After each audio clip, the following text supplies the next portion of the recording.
Good afternoon, actually, and welcome to All About Animals. I am Sherry Graditor, and we are in Bannockburn with Susan Knaack, who is the founder. And boy, just you do just about everything for the Sure do. organization, don't you? For an organization called Adventures with Bailey. Bailey is a dog who has now passed on, who began Susan's adventure, basically. Susan, what kinds of things do you do? The dogs go to school a couple times a week. Kids read to them. They go visit at nursing homes. We go up to the Lake County Jail. And we go to many private homes where parents or grandparents contact me about kids being afraid of dogs to help the kids overcome that. So basically, you do a lot of work with, well, a lot with kids, but also you're talking felons as well. Yeah, so the Lake County sheriff reports to me that for 4 days after I've had dogs there is no theft, there are no fights, there is no crime inside the jail. Well, we all know that animals really are, they're just a beneficial soothing. They have a great effect on people. Yes, and the people in the jail in particular have had their own animals on the outside, and they miss them greatly. Sure. Well, that I would assume is the same with nursing homes. Very much. And we work a lot with people with Alzheimer's and dementia, and very often one of our dogs will become candy for the day because that was that person's dog, what they remember. And you have both very large dogs and very small dogs. We do. We have an 8-pounder up to a 150-pounder. Wow, so you've got a great big range. That's from Leonberger down to what's your 8-pounder? She's a, can't even remember. She's a mix. She's one of the anti-shedding, anti-allergy for the kids at school that have allergy. Yeah, and also great for the nursing homes, by the way. Yes, because they can go on the beds Yes. and people's laps. Now you've added a new dimension, and that new dimension is horses. Yes. So tell me what your plans are with the horses. So we want to eventually start a program for people with PTSD because there are many studies that say that has been very helpful in their rehab. For people who don't know, PTSD is Post-traumatic stress disorder. Yeah. And it really can be from any kind of trauma. I actually have already worked with a couple of kids with the horses that were diagnosed with PTSD that were in a house fire. And what working with the horses does for so many people is it draws all of their attention and focus to the horses so they stop thinking about whatever was bothering them and whatever stays in the back of their mind. and I would imagine it gives them a good feeling to be around animals that are much larger than they are. Well, and you have to have your wits about you because horses could be dangerous. They can step on you, they can bump into you. So their size is really an issue. But I don't know if we can see her behind us or we'll get pictures of her later. But we also have a horse that's about 125 pounds, so she's significantly smaller than one of our big dogs. That's a mini. That's an American miniature. Yes. And the other horses you have two that are the same breed. What is that? Actually, all three are the same. The bigger ones are the same breed. They're Icelandic horses. They are extremely calm and mellow. In Iceland, they're only Icelandic horses, and they have no predators. And so they have no fears. Most people think horses are spooky, that they startle easily, and Icelandics do not do that, which just makes them great therapy horses. And that's why you chose the breed? Absolutely. Now, what kinds of things are you looking for these horses to do should you get such a program going? They will, I will have people in that will work in grooming them. One of the other programs we do with the dogs is with homeless teenagers, and they learn compassion and care for animals, and that will be the same for any group of people that come. We will also start any visitors with groundwork. If anybody doesn't know what groundwork is for horse, it's basically teaching a horse or working with a horse how to move without you on its back so that you can be safe. So it's working with a lunge line. Is that what it is? No, it is not.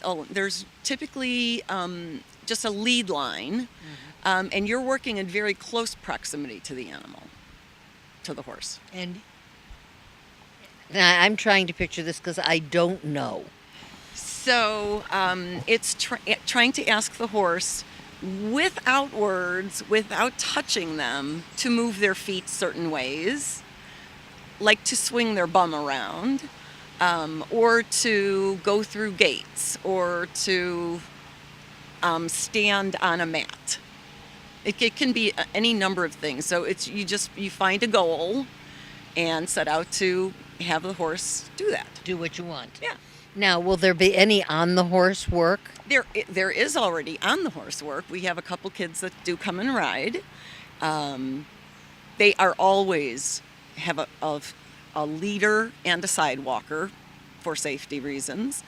And riding of the horses helps so many kids because it tightens their core. When you're on the back of a horse, it imitates you walking, but you have to balance to stay up there. So it's very beneficial.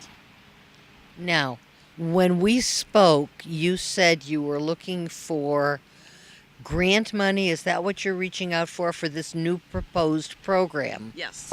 And that's why we think that working with people that come from Great Lakes, military people, there is some grants out there and funding for the PTSD veterans. And that's what you're reaching out for. Correct. Now is the entire PTSD program at this point? Now you said there were kids from a fire. Yes. So we don't have the military coming yet. Okay. So or any veterans coming yet. And I haven't found any private or any grants for non-military. So that's why that's our focus at the moment. So your big focus is to reach out and establish a program working with the military to arrange that program? Correct. And make sure they get transportation here to the horses so they can then work with them. And how is that going? Do you have cooperation from the military at this point? It is very difficult. Lots of red tape with any government agency, and they're all busy. They're all, understaffed, and they have a tough time deciding this is a good thing for them to do. Have you reached out through the VA hospital to see? I have, and I encounter the same problems there. Just understaffing, and it's a manpower issue, and I'll get back to you, and that takes a month, and so it's a very slow process. Has it moved forward at all? Only a very little bit. I have better luck at the jail. They've actually asked me to bring the mini mare in. Oh, how cool. The mini mare goes to school. Does she? She does. And the kids just think it's great. I'm sure I wouldn't mind having her visit my house either. Yeah, it's wonderful. I mean, she's darling. Of course, all the three big ones are darling, too. But is there anything outside of giving you a little PR as to what you're trying to do? Is there any way that people who are watching could help you? We certainly love donations, but we also enjoy having some help, some volunteers. Obviously, taking care of lots of animals is a lot of work, and winter's coming. It's nice to have extra help in the winter because slugging through the snow, to take care of horses and or keep working them, because I do have to keep them working even before I have the program going. Sure, because number one, you've got other uses for them at this point. And number two, if you don't work them all winter, they're going to get really lazy. They're going to get stale. Correct. Yeah. That's absolutely true. So you have to keep them fresh by working with them. Right. So volunteers are great for things like that. People that want to just come and help us groom are great. We've had groups of kids come as their mitzvah project, and they will come for several months and groom all of our animals once a week, which is fabulous help. I wonder if you could tap into the Boy Scouts. because a great they do idea. need programs. I've seen work that the scouts do, that the troops around here do. That's a and I would great bet the idea. kids would love to come and help you. That would be fabulous. So another area to reach out to. But somebody somewhere has to know somebody that they can contact and say, this is a very nifty program. How can you help it proceed? Or if somebody has the name of somebody that you can contact Exactly. who would push through. And I understand it's tough with the military. Right. And if anybody that has any information that could help us do that, you can go to our website, which is adventureswithbailey.org. And Bailey is just like the Irish cream. Okay, and people who want to volunteer also through the website? Yes, there's a contact me button on the opening page. Okay, what do we do about donations? There is a donate button on the website also. And if you need receipts, then you have to do a contact me so that I Okay. can send that out to you. Is Bailey's picture on the website? Bailey's picture is on the website. And I remember Bailey well.